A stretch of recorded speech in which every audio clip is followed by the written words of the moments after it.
Welcome sa QQ Melon Recap mga boss.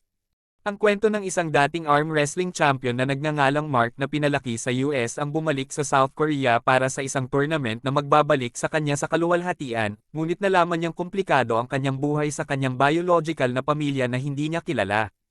Nagsisimula sa kasalakuyan siyang nagtatrabaho bilang bouncer sa isang club sa Amerika. Isang gabi, nilapitan siya ng dating kasamahan na si Kim at pinilid siyang lumaban sa isang arm wrestling match. Hindi si Mark interesado, ngunit hindi sumuko si Kim at napapayag din siya sa huli. Pumunta sila sa kabilang panig ng club kung saan ang mga tao ay masayang tumataya sa laban. Ang lalaking makakalaban ni Mark ay hindi pa natatalo sa buong gabi dahilan para maging dehado siya sa laban. Walang gustong pumuste sa kagaya niya at naging bintahe ito ni Kim. Nagsimula ang laban at pinatunayan ni Mark kung bakit siya tinawag na professional arm wrestler. Sobrang nahirapan ang kalaban, ngunit hindi niya malang nagalaw ang kamay ni Mark ng kahit na 1 pulgada. Kahit na hindi ito sineryoso, nanalo pa rin si Mark sa laban at napanalunan ni Kim ang balde na puno ng pera. Nagkaroon ng pagtatalo nang hindi tinanggap ng lalaki ang kanyang pagtatalo. Tinuntok niya si Kim at naging sanhi ito ng away sa pagitan ni Mark at maraming mga customer. Dahil sa kaguluhan, natanggal si Mark sa trabaho. Pagkatapos ng 1 linggo, nakakuha siya ng panibagong trabaho bilang security guard sa isang grocery store. Nagkaroon siya ng desenting pamumuhay at nakentento na sa buhay maliban sa laging niyang namimiss na makauwi sa Korea. Merong isang arm wrestling tournament na gagaganapin sa Seoul at ang mananalo ay pwedeng lumaban sa international level. Tinitigan ni Mark ang kanyang mga lumang medalya bago nagpa siyang gawin ang panibagong hamon sa kanyang buhay. Nang makarating siya sa Seoul, sinundo siya sa airport ni Kim, nag-usap tungkol sa kanilang gagawing plano. Gusto ni Kim na maging manager ni Mark, at siya na rin ang bahala sa pagkikipag-usap sa mga promoter.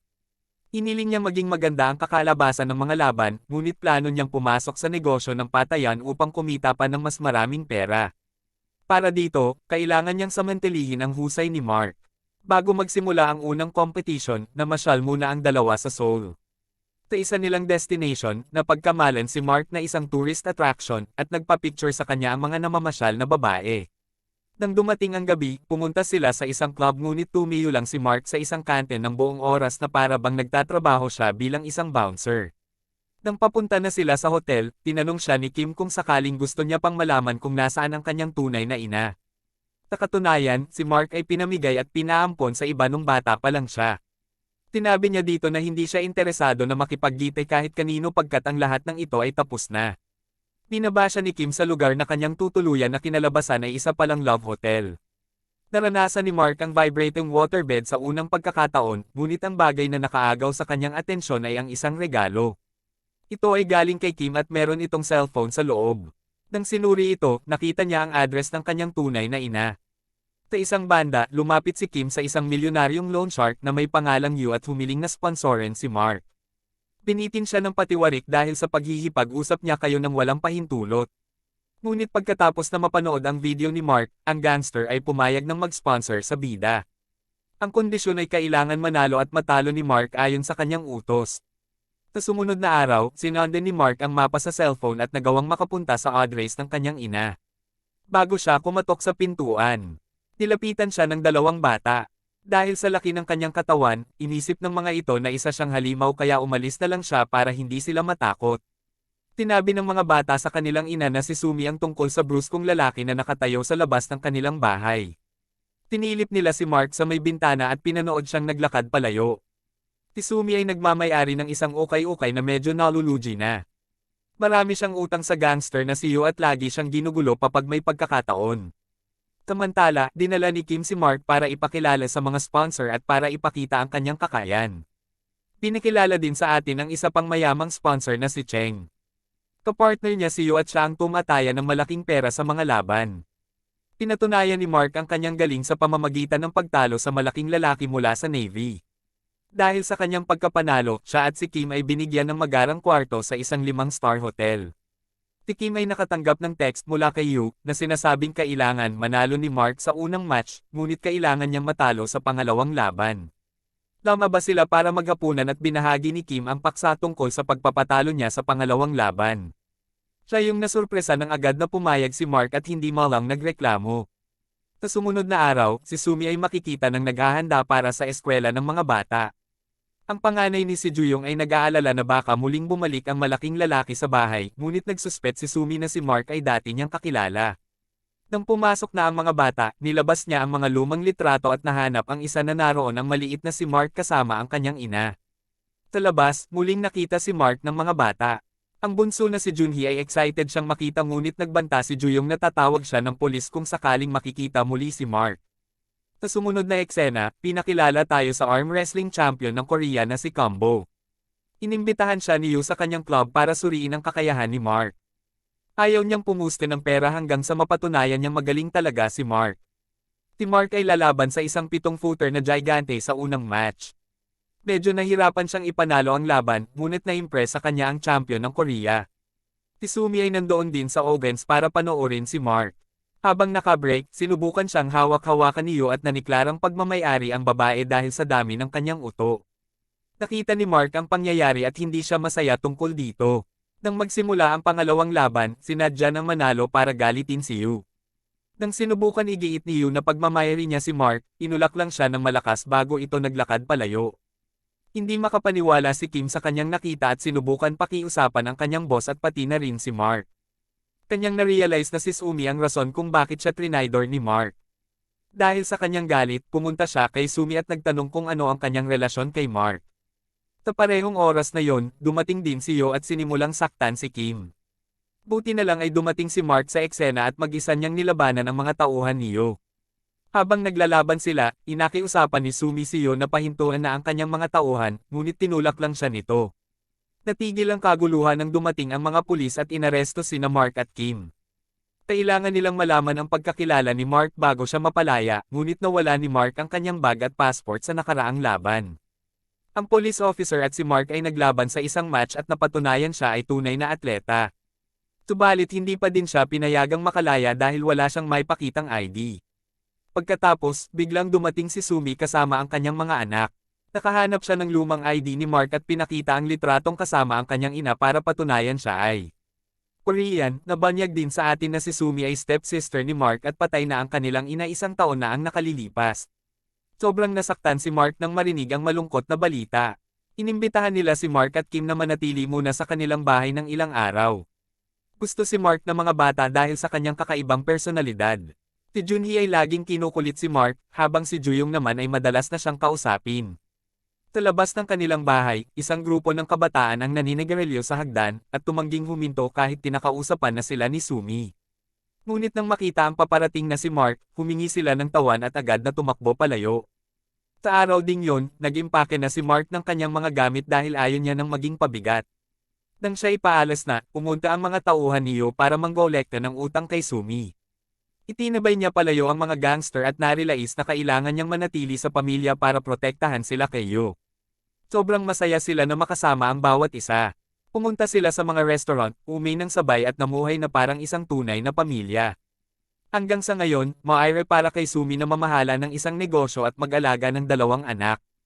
Ang kanyang bahay ay puno ng magugulong damit mula sa kanyang negosyo.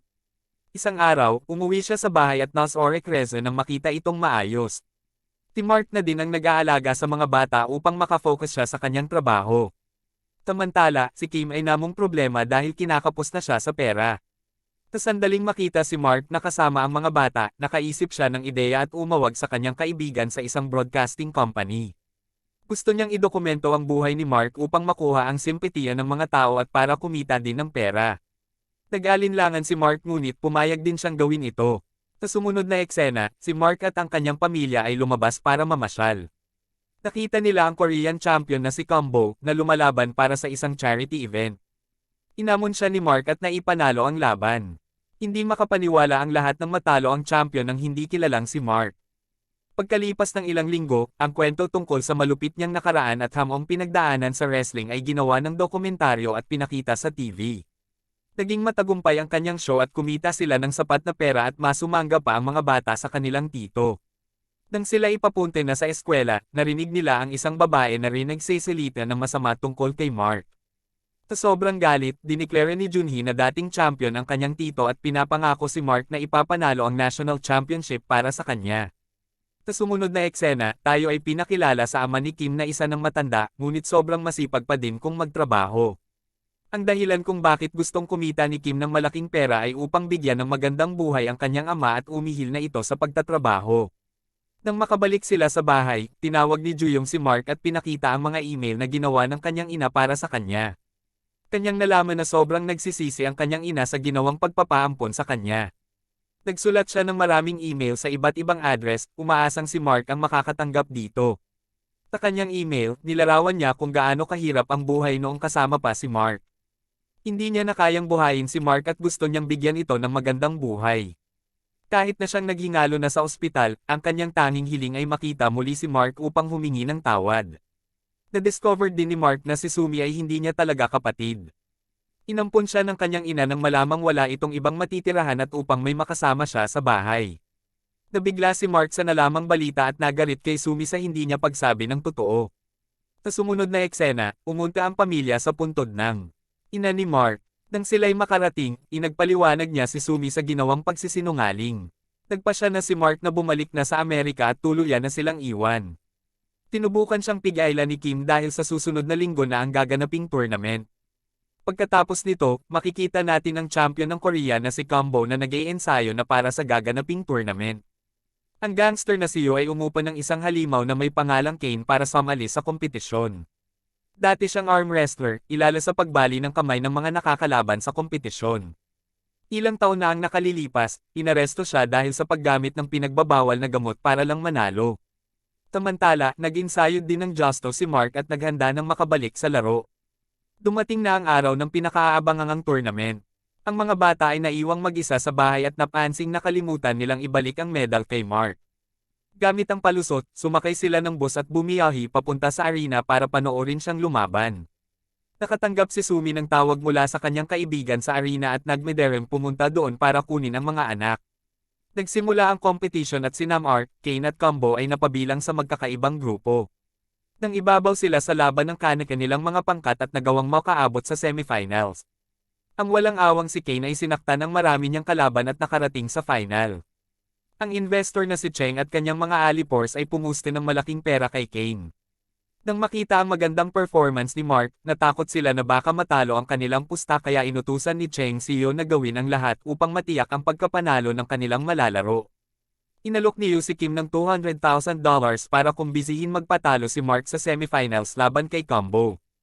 Tinanggap ni Kim ang pera at sinabi ito sa kanyang kaibigan, muna tumanji si Mark na gawin ang deal. Mababayaran na nila ang lahat na kanilang utang at matutupad na din ang hiling nila sa buhay, sabalit hindi nito mahihikitin ang ginawang pangako ni Mark para kay Junhee. Dahil dito, inarap niya si Combo sa isang matinding laban at nagawid ang manano pagkatapos. Bago magsimula ang sunod na match, nahuli si Kim ni Yo at inumpisan siyang bogbogan. Sabalit ang mga masasamaang loob ay pinigilan ni Mark. Inulak niya ang gangster sa sahig at sinagip ang kanyang kaibigan. Inalimutan na ni Kim ang pera at humiling sa kanyang kaibigan na gawin ang lahat upang manalo siya sa laban. Nagsimula ang final match at ang lahat ay kinabahan sa magiging resulta ng laban. Lumaban ng madumi si Kane at sinadyang dumulas ang kanilang mga kamay.